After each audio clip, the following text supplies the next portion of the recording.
Hola, soy el Dr. Joe Dispenza. Estudié bioquímica en la Universidad Rutgers y luego obtuve mi título en la Universidad Life, cerca de Atlanta, Georgia. En los últimos 7 años me ha interesado mucho el estudio de la remisión espontánea de enfermedades. En otras palabras, casos de personas diagnosticadas de afecciones como cáncer, diabetes o raros trastornos genéticos para los cuales la medicina no tenía cura.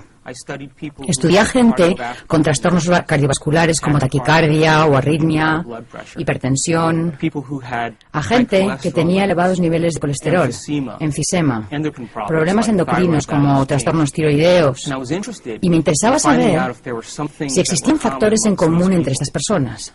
Y descubrí que todas las personas que experimentaban una remisión espontánea tenían 4 cosas en común. La primera era que cada persona aceptaba y creía que había una inteligencia divina que controlaba su cuerpo. Puede que algunos le llamen inteligencia espiritual y otros digan que es una mente superior o una mente más profunda, pero todos aceptaban que había una inteligencia mucho más grande que ellos. Aunque a esta inteligencia mística la llamamos inteligencia espiritual, en realidad no tiene nada de mística. Es la misma inteligencia que hace que tu corazón lata en este momento. Tu corazón bombea 7,5 litros de sangre por minuto, más de 378 litros de sangre por hora. Late 100.000 veces al día, 40 millones de veces al año y más de 3.000 millones de veces en una vida. Bombea constantemente sin que tengamos que pensar en ello conscientemente. Si consideramos eso, hay un orden, hay una inteligencia que nos da vida, que mantiene el latido de nuestro corazón. Es la misma inteligencia que digiere nuestra comida, que la descompone en gases y nutrientes y la organiza para reparar el cuerpo. Todo ello sucede sin que lo pensemos conscientemente. Y estas personas empezaron a entender que había una inteligencia a cargo de su cuerpo que era superior a ellos, que realmente sabía más que ellos. Y que si conseguían conectarse con esta inteligencia, quizás se encargaría de curarlos. Cada segundo perdemos 10 millones de células. Y en el segundo siguiente producimos otros 10 millones de células. Nosotros no pensamos en hacerlo. Tú y yo somos seres con libre albedrío. Pero hay un orden, una inteligencia que lo hace por nosotros. Cada célula del cuerpo, de los 100 billones de células del cuerpo físico, cada célula experimenta 100.000 reacciones químicas por segundo. Si eso lo multiplicamos por los 10 billones de células, podemos ver que hay cierta inteligencia que nos da constantemente vida. Ahora, lo interesante de esta inteligencia es que tiene una voluntad independiente de nuestra voluntad. Nos da vida constante y sistemáticamente. Su voluntad trasciende nuestra voluntad. Su mente trasciende nuestra mente. Y mantiene un orden en el cuerpo físico. Un ejemplo serían las enzimas activas en el ADN de las células. Hay 3.200 millones de ácidos nucleicos en los genes de una célula. Esta inteligencia envía proteínas a lo largo de los ácidos nucleicos y corrige las mutaciones para que no nos descompongamos. Si pensamos en esto, esta inteligencia nos da vida constantemente. Y estas personas dijeron, cabalgo en la espalda de un gigante. Y si puedo aprender a conectarme con esta inteligencia, ella me sanará. Eso es lo primero que aceptaron todos. Lo segundo fue que todos creían que sus pensamientos, su modo de pensar, su mentalidad a la larga contribuía, de hecho, a su enfermedad. Y dijeron, si mis pensamientos contribuyen a mi enfermedad, tal vez deba cambiar el modo de pensar que tuve estos últimos años. Cada vez que pensamos, fabricamos una sustancia química. Si nuestros pensamientos son buenos o elevados o felices, fabricamos sustancias químicas que nos hacen sentir bien o felices. Y si nuestros pensamientos son negativos o malos o de inseguridad, fabricamos sustancias químicas que nos hacen sentir exactamente como pensamos. Cada sustancia que se libera en el cerebro es literalmente un mensaje que alimenta al cuerpo físico. Y ahora el cuerpo empieza a sentir como piensa. Cuando empezamos a sentir como pensamos, sucede algo asombroso. El cerebro, que está en comunicación constante con el cuerpo, Consulta con el cuerpo y empieza a pensar de la manera en que sentimos, lo que a su vez fabrica más sustancias químicas que nos permiten sentirnos como pensamos y pensar como sentimos. Y quedamos atrapados en el ciclo de pensar y sentir entre el cerebro y el cuerpo. La consecuencia indirecta final de esto es que creamos un estado de ser, y ese estado de ser se convierte en nuestro modo de pensar. En otras palabras, los sentimientos se convierten en nuestro modo de pensar. Y cuando los sentimientos se convierten en nuestro modo de pensar, estamos atrapados en un ciclo donde el cuerpo literalmente piensa por nosotros. Estas personas razonaron y dijeron: si mis pensamientos han creado esta enfermedad, y mis pensamientos crean estas sustancias químicas que me hacen sentir de cierta manera y comportarme de cierta manera, tendré que cambiar mi modo de pensar. Entonces se propusieron interrumpir el proceso. Eso era lo segundo que tenían en común. Lo tercero en común, que encuentro realmente asombroso, es que estas personas decidieron que para interrumpir su proceso de pensamiento tenían que reinventarse a sí mismos. Tenían que convertirse en otra persona. Y cuando empezaron a pensar en quiénes querían ser, pararon el ciclo continuo de reacciones entre pensar y sentir y se hicieron algunas preguntas importantes. Preguntas como estas: ¿cómo sería ser una persona feliz? ¿A quién conozco en mi vida que sea feliz? ¿Qué tendría que cambiar en mí para ser una persona diferente? ¿A quién de la antigüedad admiro que haya sido magnífico, que yo haya estudiado, cuyas habilidades y virtudes pudiera aplicar para empezar a formular un nuevo ideal de mí mismo o de mí misma? Estas personas se pusieron a contemplar los supuestos, las posibilidades, los potenciales de quienes querían llegar a ser. Y a medida que lo hacían, su cerebro empezó a cambiar. Empezaron a pensar de otro modo. Y el proceso de pensamiento empezó a formar conexiones en su cerebro que se convirtieron en una plataforma para su modo de ser. De modo que empezaron a acumular información, empezaron a examinar opciones diferentes al modo de ser que habían sostenido durante los últimos años de su vida. Lo último que tenían en común, la cuarta cosa, es que cuando esas personas se reinventaron a sí mismas, pasaban largos ratos sin tener noción del tiempo y del espacio. En otras palabras, se hallaban tan absortas en lo que estaban pensando, tan sumidas en su metamorfosis, que cuando abrían los ojos, o encendían la luz de la habitación, o se destapaban los ojos, les había parecido 5 minutos, pero había pasado 1 hora y media o 2 horas. Y se habían sumido tanto en lo que pensaban que perdieron la noción del tiempo y del espacio. Perdieron la noción de las reacciones continuas que se dan entre el cuerpo y el cerebro. Perdieron la noción de la respuesta que el cerebro recibe siempre de su entorno. Y perdieron la noción del tiempo. El cerebro procesa unos 400.000 millones de bits de información por segundo. Pero solo somos conscientes de unos 2.000 de esos 400.000 millones. Ahora, esos 2.000 bits de información, donde está presente nuestra conciencia, solo tienen que ver con 3 cosas. Tienen que ver con la respuesta que recibimos del cuerpo, la respuesta del entorno y la respuesta en relación con el tiempo. ¿Sabes? Te duele la espalda, tienes hambre, te duele la cabeza, tienes sed, estás cansado, hace demasiado frío, hace demasiado calor, te agrada el olor del ambiente, ¿cuánto tiempo pasará hasta que suceda la próxima experiencia? Nuestro cerebro y nuestra conciencia están inmersos en esas cosas en particular.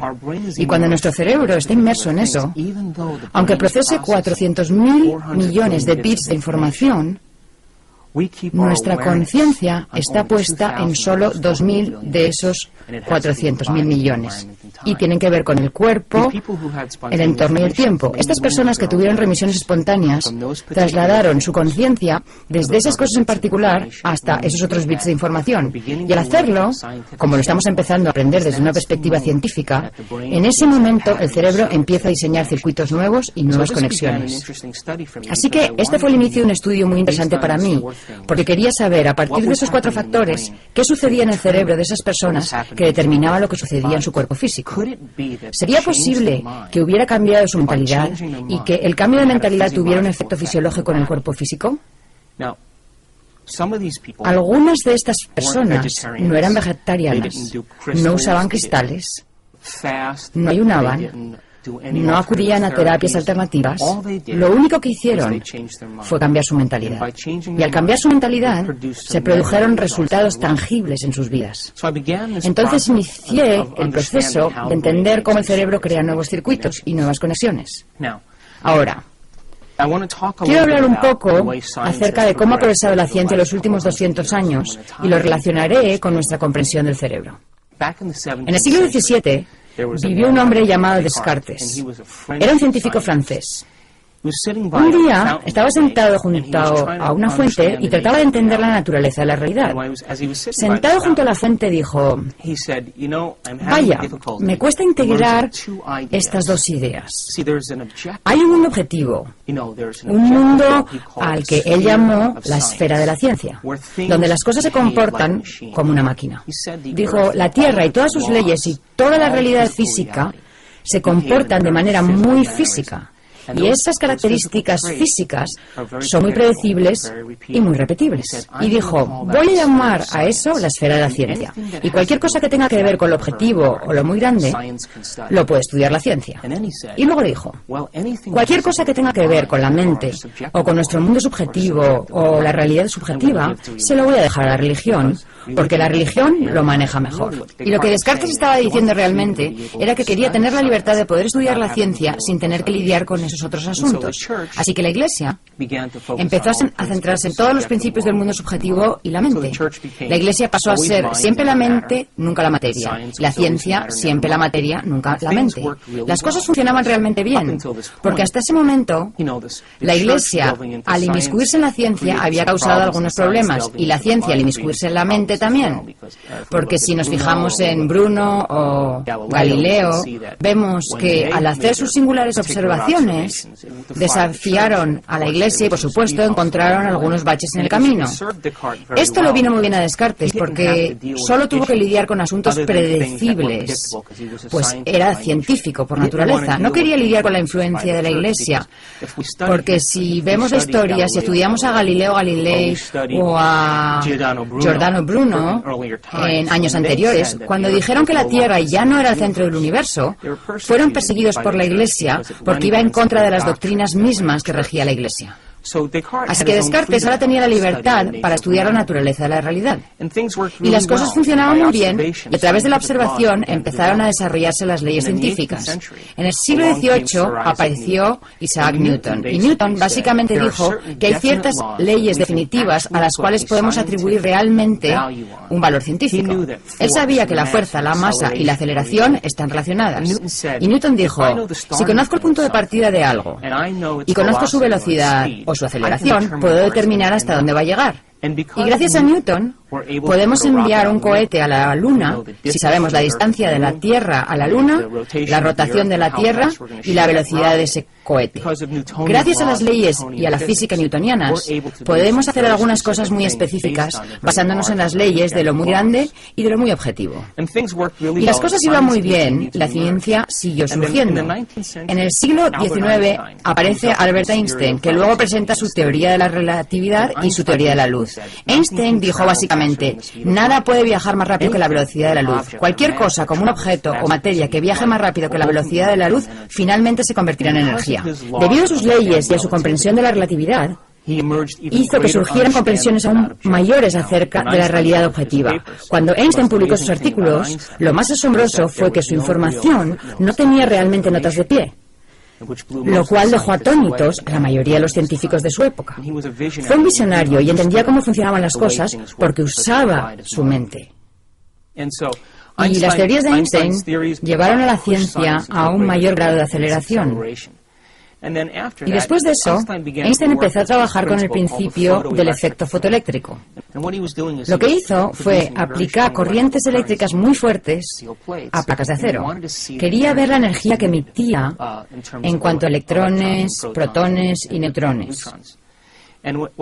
Cuando estudió lo que hacían los electrones, vio que en vez de liberar energía de forma muy normal y continua, los electrones liberaban energía y el nivel descendía como si bajara por una escalera, en vez de moverse de manera muy suave y continua. Einstein se detuvo Porque en el mundo de lo grande, cuando la energía se libera, todo se mueve con mucha continuidad. Por ejemplo, si dejamos caer una manzana de un árbol, se mueve de manera muy continua y predecible. Y ellos esperaban que sucediera exactamente lo mismo en el efecto fotoeléctrico. Pero no fue así. De modo que Einstein empezó a ver que el comportamiento de lo muy diminuto es muy distinto a el de lo muy grande. Entonces hubo una serie de experimentos que se centraron en los electrones y en la posible ubicación de los mismos. Y cuando empezaron a observar los electrones, su naturaleza y su comportamiento, se dieron cuenta de que siempre que observaban o buscaban un electrón aparecía. Así que el electrón, de ser una onda de probabilidad, colapsaba súbitamente en una partícula muy definida. Y ahora toda esta idea del dualismo cartesiano, lo que dijo Descartes en el siglo XVII, se hizo borrosa de nuevo. Porque ahora la persona subjetiva y la mente subjetiva empezaban a tener un efecto directo en lo muy objetivo. Y ahora la separación entre la mente y la realidad y la mente y lo objetivo empezó a integrarse otra vez. Independientemente de quién observara, ya sea que tuviera un título académico o no, su observación tenía un efecto en el campo cuántico. Y la física cuántica nació como resultado de esto.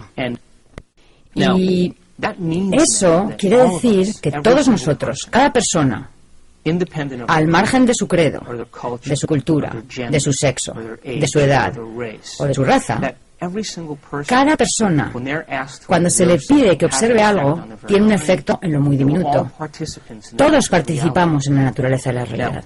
Ahora bien, la ciencia puede decir que la física cuántica y el observador que observa la realidad y que tiene un efecto en la realidad solo funcionan para lo muy diminuto. En otras palabras, solo lo muy pequeño responde a nuestra observación. Y tal vez la realidad funcione de manera que si nuestra observación afecta al comportamiento de las partículas subatómicas, quizá podamos encaminar la naturaleza de la realidad basándonos en nuestra propia observación. La mayoría de los físicos cuánticos dirían, no, nuestra observación solo funciona para lo muy pequeño, no para lo muy grande. Mi respuesta es que quizá somos malos observadores, quizá la observación es un arte como cualquier otra cosa, y podemos desarrollar esta idea llamada observación. Hay una parte del cerebro que usamos para prestar atención. Hay una parte del cerebro que usamos para observar. Se llama el lóbulo frontal. El lóbulo frontal es el área suprema del ser humano. Es el último escalón del desarrollo humano. Lo que nos separa de las demás especies del planeta no es el hecho de que nos paremos en dos pies, o que tengamos pulgares oponibles, o que nuestros ojos miren de frente, ni que tengamos el cerebro más grande, ya que los elefantes tienen un cerebro más grande que el nuestro. Tampoco es que tengamos poco vello. Lo que nos separa de las demás de las especies es el tamaño del lóbulo frontal comparado con el resto del cerebro. En los seres humanos, el lóbulo frontal abarca casi un 40% del cerebro. En nuestros ancestros más cercanos, los grandes simios y chimpancés, el lóbulo frontal abarca entre un 17 y un 15%. En los perros, un 7%, y para los que os gustan los gatos, el suyo es un 3,5%. Entonces, lo que nos separa y nos hace grandiosos es nuestro lóbulo frontal comparado con el resto del cerebro. El lóbulo frontal es el ejecutivo. Decide la acción. Determina el comportamiento. Esa parte del cerebro que usamos cuando planeamos o especulamos o cuando inventamos, cuando contemplamos posibilidades. Si tuviéramos que describir al lóbulo frontal con una sola palabra, diríamos intención o propósito. Cuando la intención de la gente coincide con su comportamiento, o cuando su comportamiento coincide con su intención, o cuando sus pensamientos se alinean con la acción, es cuando el lóbulo frontal está en su mejor momento. Una publicación de noviembre de 2004 se anunció que un grupo de científicos de la Universidad de Wisconsin decidió ver si la observación o prestar atención era una habilidad como cualquier otra cosa. Y diseñaron un experimento en el que reunieron un grupo de monjes budistas, monjes que habían estado meditando y concentrándose en conceptos como la compasión, el amor y la divinidad durante largos periodos de tiempo.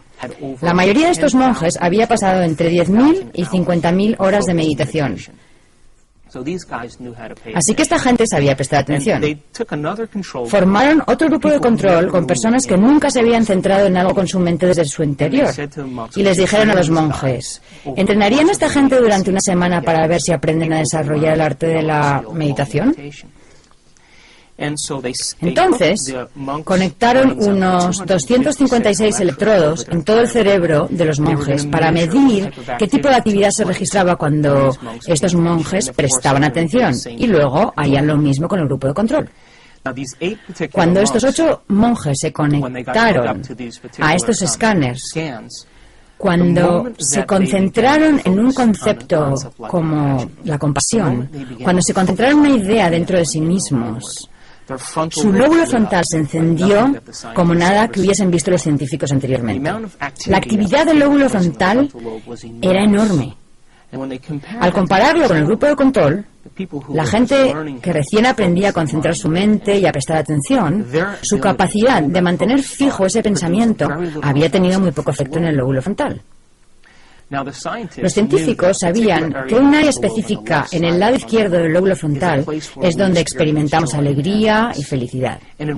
Y en un monje en particular, el escáner mostraba que la actividad cerebral de su lóbulo frontal era tan grande que los científicos dijeron, debe ser el hombre más feliz del planeta, debido a esa gran actividad. Cuando los científicos empezaron a especular y a ver los efectos de ese experimento, se dieron cuenta de que a lo mejor la observación y la atención es una habilidad.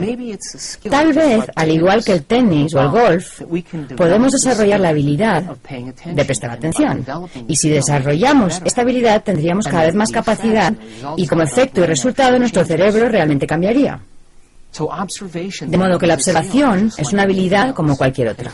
Y si podemos desarrollarla, quizá no solo las pequeñas partículas subatómicas respondan a nuestro mundo, sino que incluso las partículas subatómicas más grandes o los objetos más grandes tal vez respondan de acuerdo a nuestra capacidad de observar. En los años 30, en los Estados Unidos, se realizó un experimento con un grupo de chimpancés agresivos que presentaban rasgos personales antisociales. Los científicos dijeron, bueno, veamos si al hacer un experimento, una operación en el lóbulo frontal, cambia el comportamiento de estos chimpancés. Tomaron un instrumento parecido a un pico para el hielo, lo insertaron en el lóbulo frontal de los chimpancés y empezaron a revolver.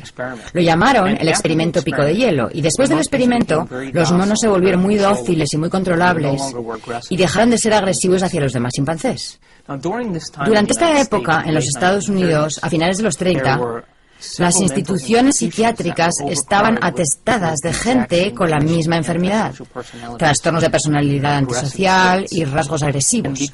Debido a la depresión de los años 30, era muy costoso administrar medicinas a esta gente a fin de mantenerla bajo control. De modo que los científicos de cierta universidad dijeron, ¿por qué no probamos este experimento en algunos pacientes de estas instituciones psiquiátricas? Ahorraríamos mucho dinero en medicinas. Entonces escogieron a unos pacientes, los llevaron al quirófano mientras dormían y los anestesiaron con pentotal. Una vez anestesiados, insertaron un bisturí por debajo del párpado y perforaron la parte más blanda del cráneo detrás del globo ocular. Y cuando perforaron el cráneo en ese área, con un bisturí, la rasparon de lado a lado. Se llamó el experimento limpiaparabrisas y, por supuesto, como ya sabemos, eso es una lobotomía. Cuando retiraron el bisturí, suturaron las incisiones y los llevaron a sus habitaciones, y estos sujetos de pronto empezaron a comportarse de otro modo. Notaron cosas muy interesantes en estas personas, que eran el efecto de la lobotomía. Lo primero fue que todas ellas se volvieron perezosas y letárgicas. Lo siguiente fue que carecían de inspiración. Perdieron la iniciativa de hacer cosas. También notaron que tenían un enorme deseo de hacer lo mismo de siempre. En otras palabras, les gustaba escuchar la misma estación de radio, comer la misma comida, usar la misma ropa, y si les alteraban la rutina de alguna manera, se desmoronaban emocionalmente. Así que tenían un deseo tremendo de hacer siempre lo mismo. También se dieron cuenta de que no se podían concentrar en una tarea única. En otras palabras, empezaban algo y se distraían, empezaban otra cosa y se distraían y empezaban otra cosa. Nunca terminaban un ciclo de acción. También se dieron cuenta de que no podían entender el significado de las situaciones, no podían aprender nada nuevo, no podían modificar su conducta. Aprender es modificar nuestra conducta. Así que se atascaban tanto en la rutina de hacer algo una y otra vez insistentemente que nunca modificaban su conducta en ninguna circunstancia. Y lo último que percibieron es que no podían proyectarse al futuro, no podían hacer planes para el futuro, no podían proyectar ideas al futuro. Por ejemplo, si se ataban el cordón de los zapatos y el cordón se rompía, en vez de buscar uno nuevo, seguían tratando de atar el mismo cordón aunque estuviese roto. Entonces, si consideramos esto, un daño en el lóbulo frontal produce ciertos efectos en la gente. La gente se vuelve perezosa, letárgica y sin inspiración. Pierde la iniciativa, tiene un deseo de hacer siempre lo mismo, no hace nada nuevo. No puede proyectarse al futuro, no aprende nada nuevo y se distrae fácilmente. Bueno, esto empieza a parecerse a la mayoría de la gente de nuestra cultura. Y la razón es que no hemos dominado la capacidad de usar el lóbulo frontal apropiadamente. Quizá no hemos dominado el arte de la observación. Quizá la observación es un arte en sí mismo. Y la mayoría de las personas se distraen tanto con su mundo externo que no usan el lóbulo frontal debidamente. Si lo pensamos, todo lo que nos rodea le envía constantemente información al cerebro.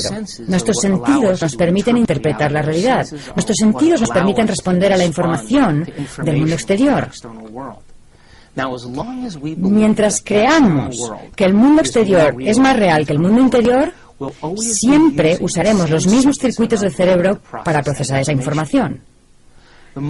Cuando aceptamos que el mundo interior afecta al mundo exterior, tenemos que empezar a usar el lóbulo frontal. Científicamente sabemos que es cierto, indudablemente cierto, que el cerebro está influenciado y moldeado por el entorno. Eso lo sabemos específicamente. Sin embargo, la ciencia también está empezando a descubrir que nuestro cerebro está influenciado y moldeado por nuestra capacidad de prestar atención, y que cuando podemos prestar atención y tenemos la capacidad de adquirir conocimiento y de fijar ese conocimiento en nuestro cerebro, empezamos a crear nuevos circuitos. Y cuando somos capaces de hacer nuevos circuitos, empezamos a percibir la realidad de otra manera, según las conexiones establecidas en nuestro cerebro. Veamos un ejemplo. Supongamos que yo tomara un cuadro de Monet, por ejemplo, y lo pusiera sobre una pantalla aquí arriba, y dijera, échale un vistazo a este cuadro de Monet y solo disfruta del cuadro. La mayoría de la gente miraría el cuadro unos minutos, reconocería ciertos objetos en el cuadro y daría por terminado el asunto. Ahora bien, si quitara el cuadro y te dijera, quiero contarte algo acerca de Monet, ¿sabías que pasó 44 años de su vida tratando de entender cómo se unificaba todo el mundo? Le interesaba especialmente el estudio de la luz. Le encantaba la luz de primera hora de la mañana y la luz del atardecer y del anochecer. Él pensaba que la mayor parte de la gente nunca se detenía a prestar atención al efecto que tiene la luz en las flores, en los colores y el entorno. Y se desvivía por pintar con pasteles y colores e iluminar las cosas según la luz de esa hora del día en particular. Y decía cosas como, el puente y la lisina no están separados en realidad, son la misma cosa y solo puedo pintarlos de ese modo. Y al envejecer, contrajo cataratas, y sus cataratas eran muy gruesas. Así que cuando percibía la luz, esa luz que percibía se difuminaba en sus ojos, y él efectivamente empezó a pintar exactamente lo que veía. Si después de darte esta información volviera a colocar el cuadro y miraras de nuevo a este Monet, seguramente lo percibirías de manera diferente según tu capacidad de prestar atención a los detalles. En realidad, lo que sucedió en un primer momento fue que te dimos conocimiento de información que tu cerebro descartó, y tú mirabas el cuadro basándote en las conexiones que se forman en tu cerebro a partir de lo que sabías. En cuanto le damos al cerebro información nueva y el cerebro puede prestar atención a esa información por medio del lóbulo frontal, empezamos a ver cosas que ya existían, pero que las hemos dejado fuera de la ecuación. Otro ejemplo, un conocedor de vinos. Si un conocedor de vinos agita y saborea el vino, él o ella tiene unos circuitos en su cerebro que le permiten apreciar las sutilezas. Reconoce el sabor de los taninos y los ácidos, puede oler el buque y los aromas. Eso puede integrarse en datos más específicos acerca de robles y diferentes clases de uvas.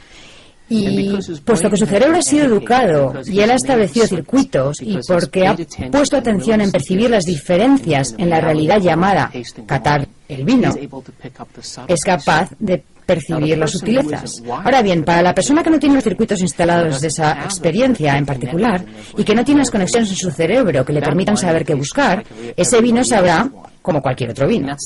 Y así es como funciona la realidad. Percibimos la realidad según la estructura de las conexiones del cerebro.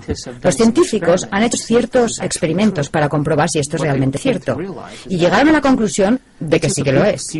Convocaron a un grupo de personas y les preguntaron si querían participar en un experimento en el cual tendrían que usar gafas durante 2 semanas.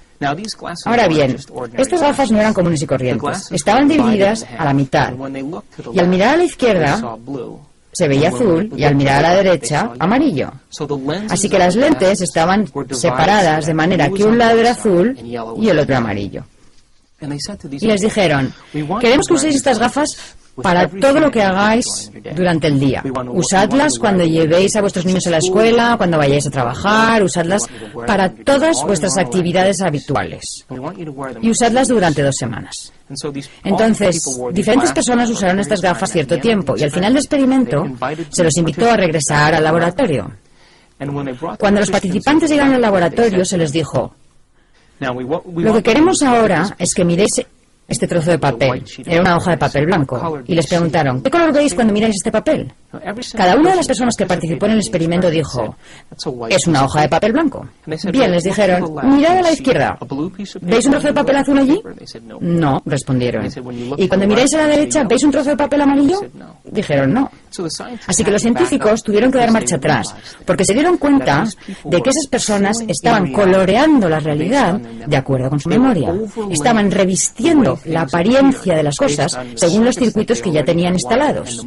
Y cuanto más participaban en el mundo, más rápido se desvanecía el color para ellos.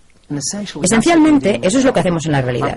Nuestro cerebro está interconectado de una cierta manera. Estamos provistos de una cierta cantidad de circuitos en nuestra vida y luego ampliamos esos circuitos con las conexiones que establecemos a partir del conocimiento que adquirimos. Y si no adquirimos nuevo conocimiento, usamos siempre los mismos circuitos, lo que hace que la realidad se presente exactamente igual. Si el conocimiento y la información que obtenemos no son convencionales, si se salen de los parámetros de lo que se acepta científica, social y políticamente, e incluso de lo que se acepta religiosamente, a lo mejor empezamos a percibir la realidad de otra manera, basándonos en ese conocimiento que hemos adquirido. Ahora, al estudiar aquellos casos de remisión espontánea de personas que se curaron a sí mismas de diversas enfermedades, fue interesante percibir que independientemente de su cultura, de su credo, de su nivel de educación o de su religión, independientemente de su sexo, básicamente dijeron, voy a observar un resultado diferente. Y voy a cerrarme a esta observación independientemente de la reacción de mi cuerpo, independientemente de la reacción de mi entorno e independientemente del tiempo. El lóbulo frontal, la corona de la evolución del ser humano, nos permite hacer eso. El lóbulo frontal nos da permiso para que el pensamiento sea más real que todo lo demás. El lóbulo frontal nos da permiso para aferrarnos bien a un concepto, a una idea, aferrarnos a una visión o a un sueño, independientemente de las circunstancias presentes en nuestro mundo, de las circunstancias presentes en nuestro cuerpo y de las circunstancias relacionadas con el tiempo. Y esas son las cosas y los rasgos que secretamente admiramos en los grandes personajes de la antigüedad, ya sea Martin Luther King o William Wallace, alguien que tuvo una visión, alguien que tuvo una idea, un héroe dijo, yo creo en estos principios morales y en esta ética, y aunque mi entorno no está de acuerdo con mi pensamiento es más importante que mi entorno. Y el lóbulo frontal del ser humano nos concede ese privilegio. Nos da el privilegio de que el pensamiento sea más real que todo lo demás. Ahora, en la mayoría de las especies de la naturaleza, lo que las hace cambiar es que están expuestas a ciertos estímulos desfavorables del medio ambiente, están expuestas a cierta característica del medio ambiente y tienen que adaptarse o acomodarse o aclimatarse a cierto tipo de estímulo ambiental, ya sea frío o calor o cualquier otra peculiaridad. Y lo que ocurre es que esa especie se establece en un entorno específico. Y después de varias generaciones en las que la misma especie habita el mismo ambiente desfavorable, después de cierto lapso de tiempo, después de varias generaciones, esa especie modificará su comportamiento y cambiará su genética. Eso se llama evolución. Pero los seres humanos no necesitamos hacer eso. Debido al tamaño del lóbulo frontal y debido a nuestra capacidad de especular sobre las posibilidades y preguntarnos sobre los potenciales y contemplar las eventualidades, podemos inventar nuevas ideas y nuevos modos de ser. Y nos da el privilegio de modificar nuestra conducta en una misma vida. Y nos da el privilegio de cambiar nuestros actos en una semana. Podemos modificar nuestro modo de actuar en un solo día y podemos cambiar en un momento. Lo único que necesitamos dominar es este arte que se llama observación. Cuando empezamos a usar el cerebro adecuadamente, cuando prestamos atención a un concepto o a una idea, ocurre algo asombroso en el cerebro. El lóbulo frontal baja el volumen de los estímulos externos, baja el volumen del cuerpo y del ciclo continuo de reacciones que va del cuerpo al cerebro, baja el volumen de la respuesta del medio ambiente. No sabes si hace calor o frío, no sabes si está oscuro o si hay luz. Tu cerebro se convierte en el amplificador del pensamiento y baja el volumen del tiempo. En otras palabras, mientras mantengamos un concepto fijo en el lóbulo frontal, perderemos la noción del tiempo y del espacio. Ahora, la ciencia empieza a entender que nuestra forma de crear circuitos en el cerebro, nuestra forma de establecer conexiones en el cerebro, además de permitir que el entorno moldee y dé forma a nuestro cerebro, podemos moldear y dar forma a nuestro cerebro prestando atención. Y si podemos mantener fija una idea, empezamos a establecer conexiones en nuestro cerebro. Al establecer esas conexiones en nuestro cerebro, dejamos huellas o marcas neurológicas de esos conceptos en los tejidos. Y esas huellas, entonces, funcionan como la base de nuestro modo de comportarnos y de actuar. El lóbulo frontal, entonces, la cúspide del desarrollo del ser humano, permite que el pensamiento sea más real que todo lo demás. Y cuando empezamos a formar ideas y a formar conceptos y ponemos toda nuestra atención en ese concepto, el lóbulo frontal baja el volumen de todos los estímulos externos. Y lo único que se vuelve real es el pensamiento mismo. Cuando eso sucede, se produce un cambio físico en el cerebro. El cerebro toma esa imagen holográfica que mantenemos fija en el lóbulo frontal y crea un patrón de conexiones que se asocian con ese concepto o idea. Así que cuando aprendemos algo nuevo, creamos conexiones en nuestro cerebro. Creamos nuevas conexiones en el cerebro. Cuando memorizamos esas cosas o cuando las recordamos, reforzamos esas conexiones o las mantenemos. La memoria es mantener conexiones. El aprendizaje es formar esas conexiones. Entonces podemos aprender del entorno, podemos aprender de nuestras experiencias sensoriales. Pero entonces no seremos más que lo que nuestro entorno le dicta a nuestra experiencia. Pero si adquirimos conocimiento o información poco convencional, física cuántica, que el observador interviene en la naturaleza de la realidad y que nuestros pensamientos realmente cuentan, desde las partículas subatómicas hasta lo de gran tamaño. Tal vez nuestra observación, nuestra capacidad de prestar atención, empezará a formar nuevas conexiones en nuestro cerebro que nos permitirán percibir las cosas exactamente como son. Y tal vez, debido a que nuestro cerebro procesa miles de millones de bits de información por segundo, pero solo somos conscientes de esos bits de información relacionados con el cuerpo, el medio ambiente y el tiempo, somos capaces de crear nuevas conexiones y adquirir nuevo conocimiento. Empezaremos a ver aquello que siempre ha existido, pero que habíamos descartado de la ecuación, justamente como las personas que hicieron el experimento de las gafas. Me gustaría hablar de cómo aprende el cerebro y de cómo se forman esas conexiones. Sabemos desde una perspectiva científica que las neuronas, las células nerviosas del cerebro, Cada vez que se conectan, intercambian información. Cuando se conectan e intercambian información, ese punto de conexión es una comprensión adquirida relacionada con un concepto. Como dije, cuando recordamos algo, activamos esas conexiones y les damos vida. Ahora bien, tenemos una cantidad enorme de conexiones en nuestro cerebro, infinitas conexiones, alrededor de billones y billones de conexiones.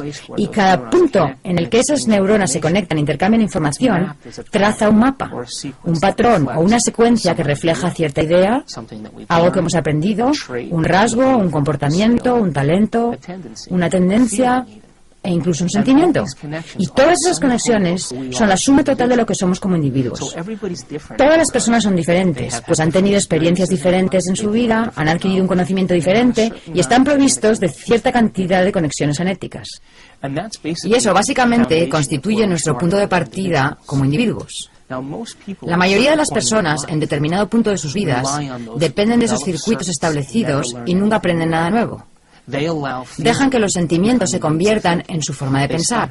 Dejan de aprender y comienzan a sentir. Y cuando llegamos al punto donde dejamos de aprender y empezamos a sentir, es entonces cuando vivimos nuestras propensiones genéticas. Es entonces cuando vivimos el futuro predeterminado genéticamente que existe para nosotros como individuos. Cuando adquirimos nuevo conocimiento, el cerebro empieza a reestructurarse, empieza a disparar nuevas secuencias y nuevos patrones, con nuevas conexiones.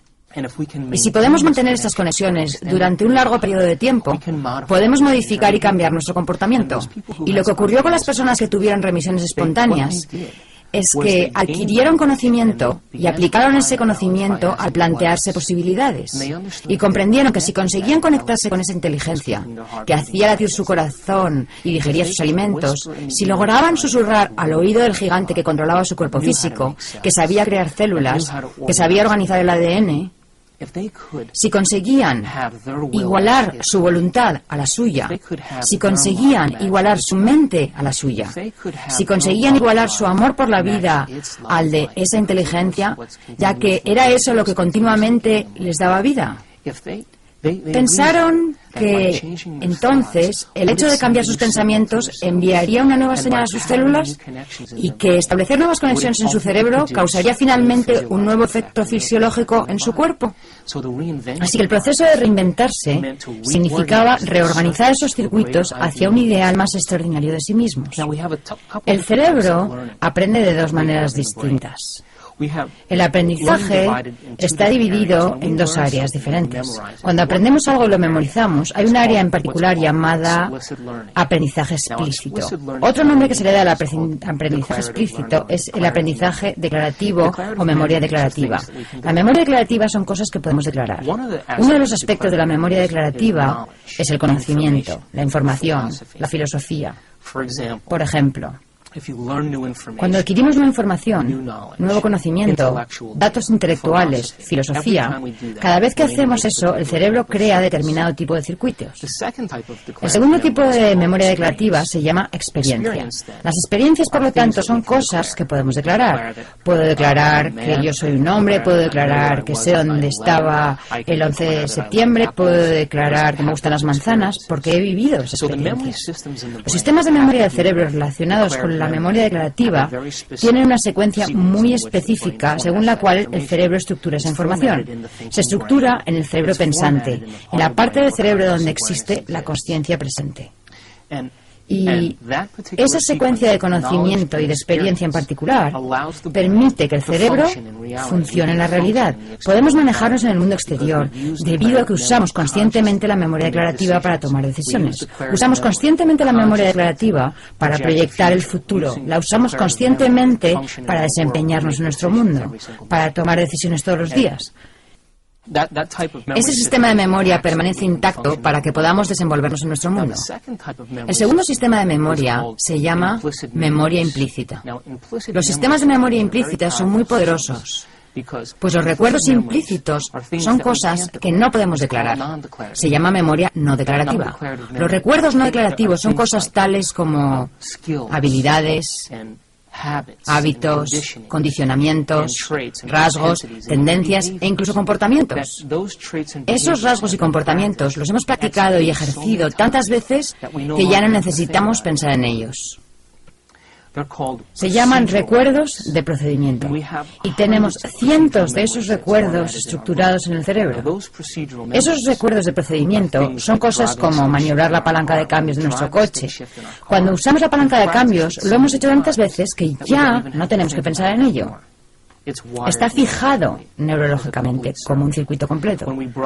Lavarnos los dientes, maquillarnos, escribir a máquina, caminar, todos esos son recuerdos de procedimiento o no declarativos. Y el cerebro procesa esa información de un modo diferente, porque va más allá de nuestros pensamientos conscientes, va más allá de nuestra memoria consciente. Está fija en nosotros de manera que ni siquiera tengamos que declararla. Por ejemplo, cuando no puedes recordar un número de teléfono conscientemente en tu sistema explícito, puedes agarrar el teléfono, mirar los números y tus dedos se moverán y recordarás el número. Eso es un recuerdo implícito, porque tu cuerpo lo ha hecho tantas veces que lo recuerda tan bien como tu cerebro. Ahora bien, los recuerdos implícitos son el momento en que fijamos neurológicamente en nuestro comportamiento. La memoria implícita se da cuando realmente somos eso. La memoria implícita se da cuando hemos cambiado por completo. Entonces, si creamos conexiones en el cerebro cuando adquirimos conocimiento, adquirir conocimiento es establecer nuevos circuitos. Eso es filosofía. El cerebro cambia a consecuencia de eso. Pero no hay mayores cambios en cuanto al envío de señales al cuerpo, de nueva información al cuerpo. Es una información intelectual.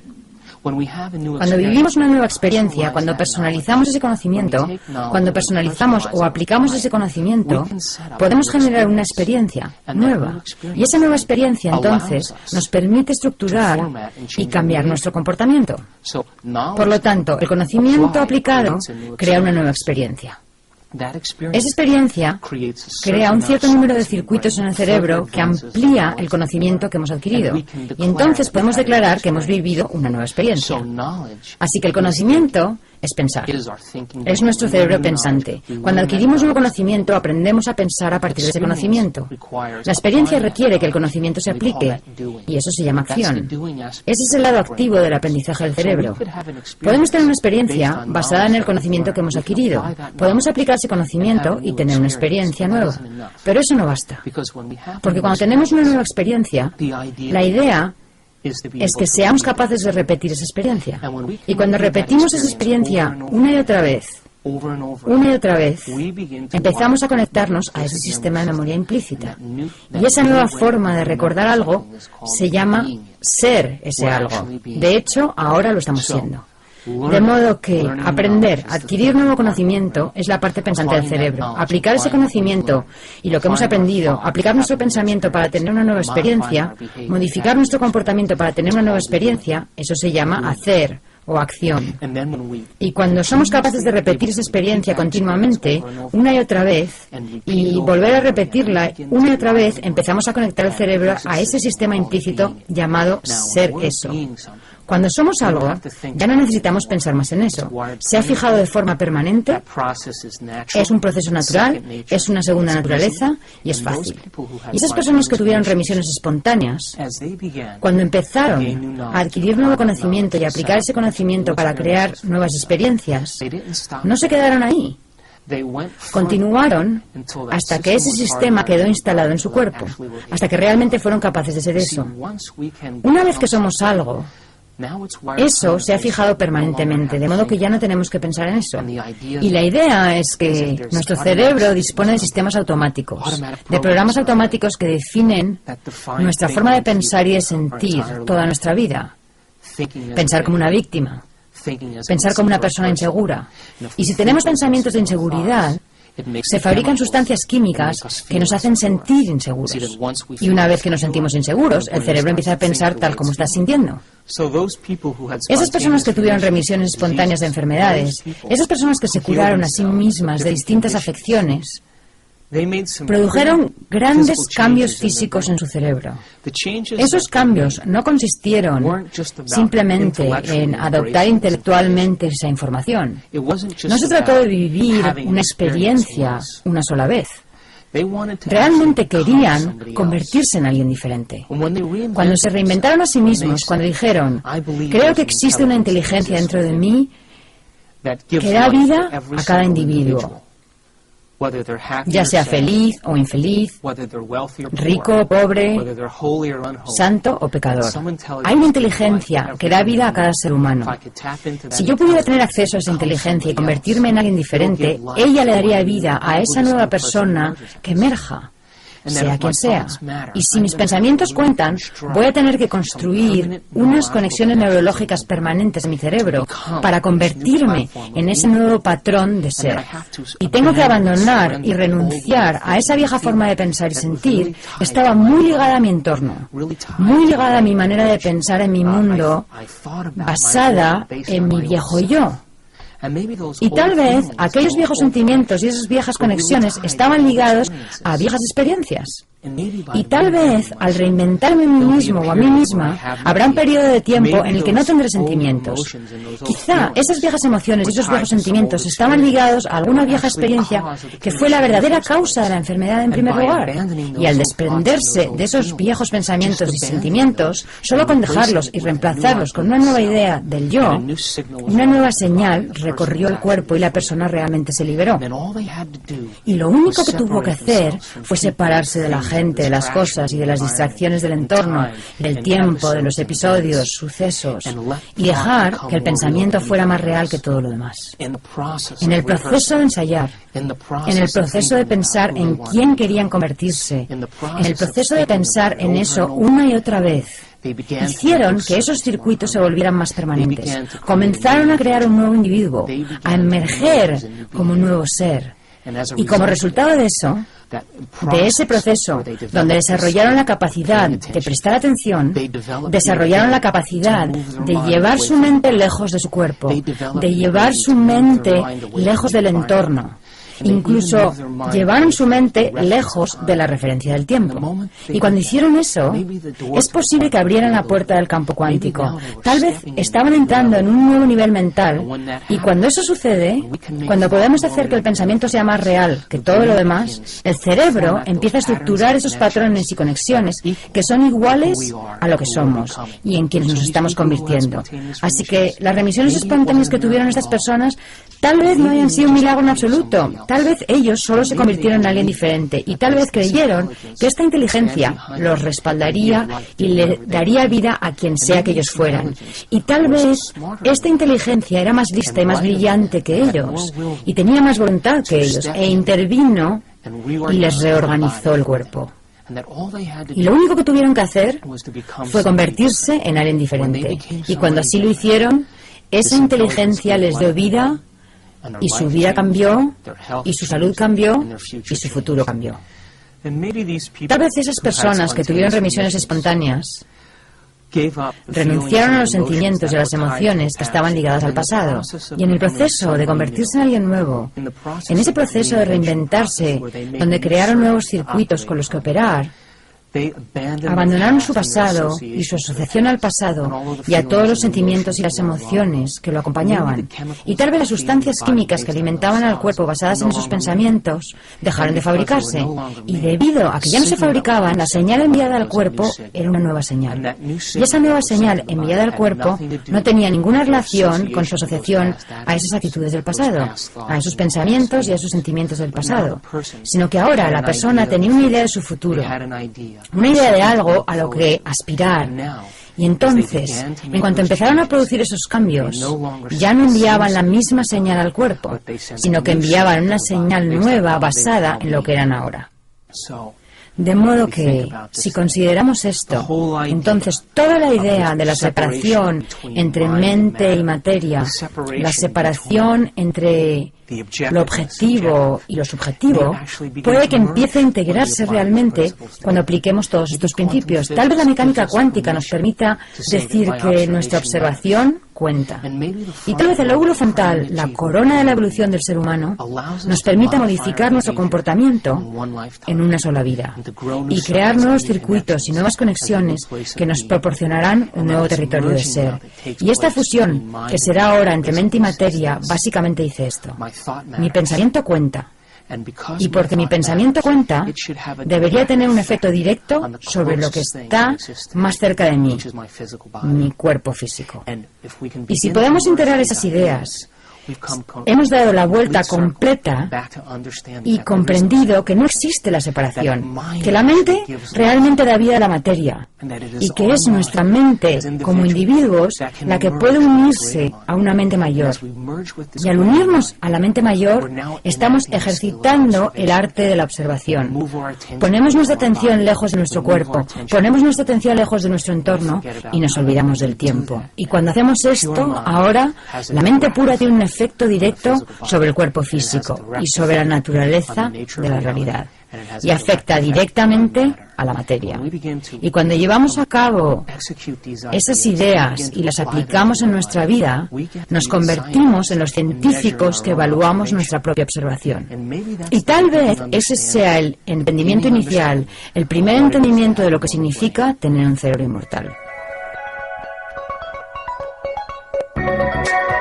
Aprender, recordar y experimentar es nuestro don como seres humanos.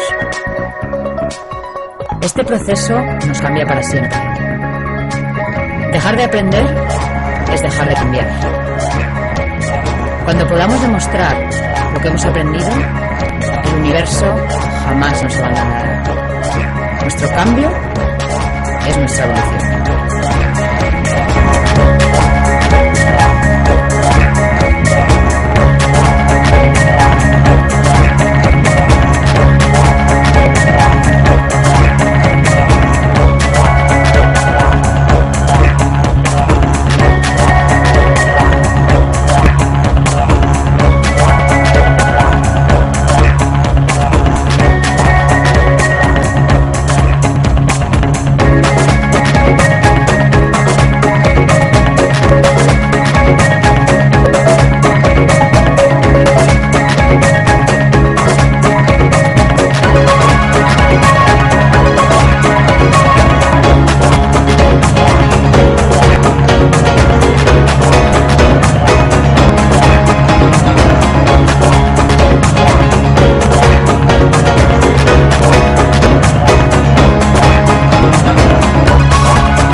Hola, soy el Dr. Joe Dispenza. Estudié bioquímica en la Universidad Rutgers y luego obtuve mi título en la Universidad Life, cerca de Atlanta, Georgia. En los últimos 7 años me ha interesado mucho el estudio de la remisión espontánea de enfermedades. En otras palabras, casos de personas diagnosticadas de afecciones como cáncer, diabetes o raros trastornos genéticos para los cuales la medicina no tenía cura. Estudié a gente con trastornos cardiovasculares como taquicardia o arritmia, hipertensión, a gente que tenía elevados niveles de colesterol, enfisema, problemas endocrinos como trastornos tiroideos, y me interesaba saber si existían factores en común entre estas personas. Y descubrí que todas las personas que experimentaban una remisión espontánea tenían 4 cosas en común. La primera era que cada persona aceptaba y creía que había una inteligencia divina que controlaba su cuerpo. Puede que algunos le llamen inteligencia espiritual y otros digan que es una mente superior o una mente más profunda, pero todos aceptaban que había una inteligencia mucho más grande que ellos. Aunque a esta inteligencia mística la llamamos inteligencia espiritual, en realidad no tiene nada de mística. Es la misma inteligencia que hace que tu corazón lata en este momento. Tu corazón bombea 7,5 litros de sangre por minuto, más de 378 litros de sangre por hora. Late 100.000 veces al día 40 millones de veces al año y más de 3.000 millones de veces en una vida. Bombea constantemente sin que tengamos que pensar en ello conscientemente.